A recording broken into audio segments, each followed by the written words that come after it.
Assalamualaikum warahmatullahi wabarakatuh. Kami dari kelompok 2, kami akan mempresentasikan hasil dari makalah kami yang berjudul Ejaan dan Kata Serapan Bahasa Indonesia. Sebelumnya perkenalkan, saya Sinta Ainun. Saya akan mempresentasikan pada bagian bab awal, yaitu bab pendahuluan. Yang pertama ada latar belakang. Hal yang melatar belakangi kami mengambil makalah dengan tema ejaan dan kata serapan bahasa Indonesia, karena belakangan ini banyak sekali orang Indonesia atau masyarakat Indonesia yang tidak paham betul akan kaidah-kaidah dan tata bahasa dalam bahasa Indonesia. Padahal penggunaan bahasa Indonesia sesuai ejaan merupakan kewajiban atau keharusan bagi seluruh warga negara Indonesia, karena dikhawatirkan pada suatu hari karena kita tidak paham betul akan kaidah bahasa Indonesia dapat menimbulkan masalah dalam menerima informasi. Di lain sisi, bahasa Indonesia memiliki sifat dinamis atau tidak tertutup akan masuknya unsur kebahasaan lain. Integritas bahasa Indonesia dengan bahasa lain yang menimbulkan mudahnya bahasa Indonesia dalam menyerap berbagai unsur kebahasaan bahasa lain, khususnya kosakata. Assalamualaikum warahmatullahi wabarakatuh. Perkenalkan, nama saya Aurelia Molinda. Di sini saya akan menjelaskan tentang bab 2 pembahasan, yakni tentang sejarah ejaan.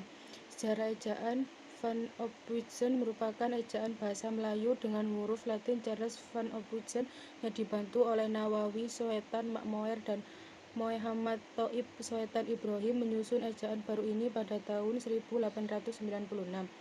Pedoman tata bahasa yang kemudian dikenal dengan nama ejaan Van Ophuijsen itu resmi diakui pemerintah kolonial pada tahun 1901. Tanda baca dan fungsinya. Suatu hal sering diabaikan dalam penulisan adalah tanda baca. Banyak sekali penulis yang kurang mengindahkan tanda baca ini, padahal tanda baca ini sangat berperan dalam penulisan. Adanya tanda baca akan membantu pembaca memahami sebuah tulisan dengan tepat. Sebaliknya, tidak adanya tanda baca akan menyulitkan pembaca memahami suatu tulisan. Bahkan mungkin dapat mengubah pengertian suatu kalimat. Penulisan kata.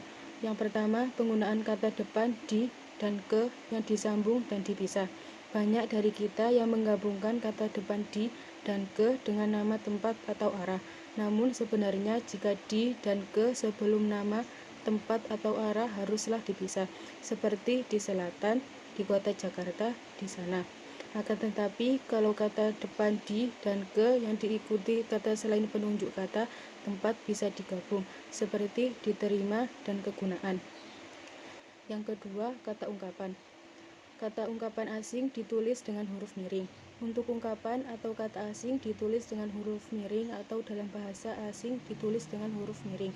Misalnya, ungkapan Bhinneka Tunggal Ika, artinya berbeda-beda tapi tetap satu jua. Yang kedua, Annyeonghaseyo adalah sapaan umum dalam percakapan orang-orang Korea. Yang ketiga, penggunaan huruf kapital pada huruf pertama untuk penunjukan kekerabatan. Contohnya adalah bapak, ibu, saudara, adik, kakak. Kata ini berawalan kapital. Jika digunakan dalam penyampaian atau pengajuan seperti kemarin ayah kemana, namun huruf kapital tidak digunakan jika kata yang dipakai tidak mengacu pada penyapaan. Contohnya adalah saya memiliki 2 adik dan 1 orang kakak. Penerapan Pedoman Umum Ejaan Bahasa Indonesia atau PUBI. Kata ejaan berasal dari kata bahasa Arab yaitu eja, yang berubah menjadi eja yang mendapat imbuhan an. Huruf yang dieja disebut huruf hijaiyah. Mengeja adalah membaca dengan menyebutkan huruf tersebut dengan satu persatu. Ejaan adalah penulisan yang dibakukan. Ejaan merupakan seluruh peraturan bagaimana melambangkan bunyi ujaran dan bagaimana hubungan dari lambang-lambang tersebut. Perlu dicatat di sini bahwa dalam sistem tulisan, bahasa Indonesia menggunakan ejaan fonemis, artinya hanya ada satu bunyi untuk satu lambang. Hal ini berarti sangat berlainan dengan bahasa Inggris yang menggunakan lambang dengan bermacam-macam bunyi sesuai dengan posisi fonemnya dalam kata. Penggunaan huruf kapital berikut adalah beberapa kaidah penulisan huruf kapital, antara lain Huruf kapital digunakan sebagai huruf pertama dalam kalimat yang berupa petikan langsung.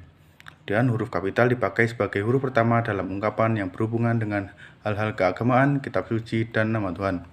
Selanjutnya, huruf besar atau kapital dipakai sebagai huruf pertama nama gelar, kehormatan, keturunan, agama, jabatan, dan pangkat yang diikuti nama orang. Kemudian huruf besar atau huruf kapital dipakai sebagai huruf pertama nama bangsa, suku, dan bahasa. Selanjutnya, huruf besar atau huruf kapital dipakai sebagai huruf pertama nama tahun, bulan, hari raya, dan peristiwa sejarah lainnya. Selanjutnya, huruf kapital digunakan sebagai awalan untuk nama khas geografi. Dan seterusnya, huruf kapital digunakan untuk awalan nama resmi badan, lembaga, pemerintah, dan ketenaga kerjaan, serta nama dokumen resmi. Di sini saya akan menjelaskan unsur serapan bahasa Indonesia. Dari pengertiannya, unsur serapan atau kata serapan merupakan kata pinjaman yang dipinjam dari bahasa lain dan kemudian sedikit banyaknya disesuaikan dengan kaidah bahasa sendiri. Dari apa yang telah terjadi pada masa sebelum kemerdekaan, bahwa negara Indonesia telah kedatangan negara-negara lain yang telah lebih maju yang berhasil mempengaruhi kebudayaan di Indonesia. Salah satunya yaitu bahasa. Karena bahasa merupakan salah satu produk budaya yang sering bersentuhan pada kehidupan sehari-hari. Dalam perkembangannya, bahasa Indonesia menyerap unsur dari berbagai bahasa, baik bahasa daerah maupun bahasa asing, seperti bahasa Sanskerta, Arab, Inggris, Portugis, dan Belanda. Berdasarkan taraf integrasinya, unsur pinjaman dalam bahasa Indonesia dapat dibagi menjadi dua golongan besar. Yang pertama, unsur pinjaman yang belum sepenuhnya terserap ke dalam bahasa Indonesia, seperti bahasa reshuffle, shuttlecock, explanation, de, I home, par I home. Unsur-unsur ini dipakai dalam konteks bahasa Indonesia, akan tetapi pengucapannya masih mengikuti cara asing. Lalu yang kedua yaitu unsur pinjaman yang penulisannya disesuaikan dengan kaidah bahasa Indonesia.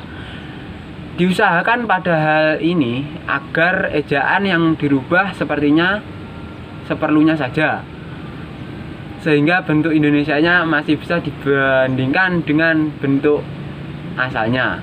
Identifikasi serapan bahasa. Jenis-jenis kata serapan. Adopsi. Proses penyerapan unsur asing yang belum sepenuhnya terserap ke dalam bahasa Indonesia. 2. Adaptasi. Perubahan bunyi dan struktur bahasa asing menjadi bunyi dan struktur yang sesuai dengan penerimaan pendengar. Jenis-jenis adaptasi. Adaptasi fonologis atau lafal merupakan perubahan bunyi bahasa asing menjadi bunyi yang sesuai dengan ucapan lidah bangsa pemakai bahasa yang dimasukinya. Adaptasi ortografis atau ejaan merupakan penyerapan kata-kata bahasa asing dengan menyesuaikan ejaan atau penulisannya dalam bahasa Indonesia. Adaptasi fonologis dan ortografis yaitu penyesuaian baik secara pelafalan maupun penulisan. Adaptasi morfologis merupakan penyesuaian struktur bentuk kata. Kata serapan berdasarkan bahasa asal.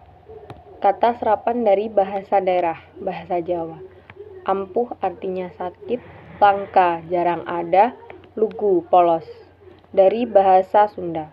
Nyeri artinya sakit, mending, lumayan, meriang, sakit. Dialek khas Jakarta, ceroboh sama dengan tidak hati-hati, genit, bergaya, cakep, mempesona. Dari bahasa Minangkabau, acuh artinya peduli, gigih tangguh, bertele-tele melantang. Adapun kata serapan dari bahasa asing, Inggris, aktor, bisnis, detail, ekspor, inovasi. Arab, abad, almanak, balik, ilmu, lafal. Dari bahasa Portugis, armada, algojo, bangku, dadu, dan sa.